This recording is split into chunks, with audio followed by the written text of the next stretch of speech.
In a world shrouded in dusk, a boy named Abraham stands before our species. Behind him looms a shadow, neurosis. "Believe in my friend or face the darkness," Abraham proclaims. The imaginary friend demands faith, its motives cold. The crowd senses malice, their faces drawn with fear. Can an idea twisted by malicious power become a weapon? Our species gathers out of dread, their hearts shadowed by neurosis that demands obedience. The city lights flicker as Abraham stands, his gentle heart overshadowed by neurosis. The crowd searches for the source of their unease as the demand for faith grows more urgent. The shadow of his imaginary friend stretches across the world, its intentions sinister. The boy's words are shaped by the will of something that craves power. The demand for belief is a threat, and the people feel the chill of compulsion. Abraham's face is haunted by the knowledge that the promise he delivers is not his own. The hunger of neurosis for faith is a shadow that will not lift. Abraham describes a world where only those who submit to neurosis will be spared. His words carry the weight of a threat. Our species begins to force each other into obedience out of terror. Is it wise to seek safety in the shadow of a power that punishes doubt? The crowd gathers, their unity forged by fear. The demand of neurosis echoes, and the cost of resistance grows heavier.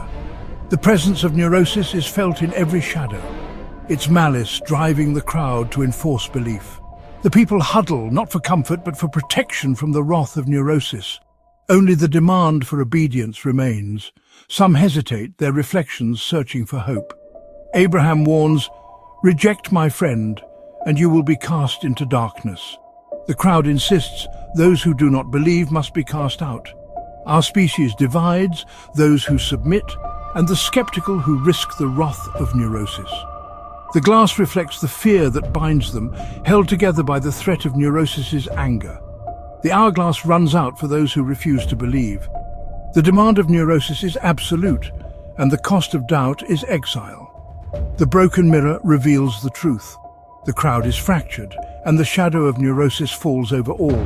Those who accept the demand of neurosis huddle together, united by fear of punishment. Does the threat of destruction justify surrendering thought? In their pursuit of safety, have they lost the ability to think for themselves? The crowd's unity is a shield against the wrath of neurosis, but it's also a prison. The people gather, their faces drawn and anxious. The demand of neurosis for faith has divided them. For the doubters, the world grows colder. They wander empty streets, haunted by the demand of neurosis. Is it fair to cast out those who question?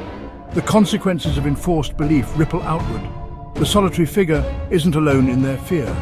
The shadow of neurosis follows every step. Abraham watches our species choose their paths, changed by the demands of neurosis. He wonders, can anyone truly force belief without harm? Our species is divided by the pressure to conform. The presence of neurosis is felt everywhere. The followers mumble words of submission while the doubters search for comfort. Is the cost of enforced belief too high? The rewards for the faithful are hollow. The burden of false hope grows heavier. The doubters find strength in one another. Our species is marked by the tragedy of a malicious idea turned into a weapon.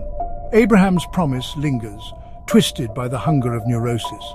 Our species lives with their choices, divided by the fear of punishment. In the darkness, Abraham stands alone, as our species faces the consequences of belief enforced by malice and the questions that will never fade. The story ends not with answers, but with silence. Our species wanders the night, carrying the weight of their choice. The shadow of neurosis lingers, and the questions remain forever unanswered.